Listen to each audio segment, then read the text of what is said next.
na para maging pula ang buong cake. Ngayon, pisilin ang cream sa unang cake. Kinakailangan na ang buong cake ay balot ng cream.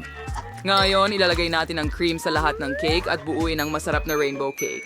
Ngayon, kailangan ko ang aking kutsilyo. Gagamitin ko ito upang hatiin ang cake sa dalawa. Hiwain ito. Nireconnoissin ang isang mabahagi sa ibabaw ng isa pa. At ngayon, hindi ko na kailangan ng kutsilyo pero kailangan ko ng bilog na hulma. Nagputol ako ng bilog mula sa cake. Ganun lang, perpekto. Ngayon, ilalagay namin ang cake sa patag na bahagi. Meron kaming arko ng bahaghari. Tingnan mo kung gaano ito kaganda.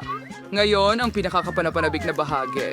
Kailangan mong maglagay ng may kulay na cream sa buong cake para lumabas ang magandang pattern ng bahaghari. Ang ganda talaga.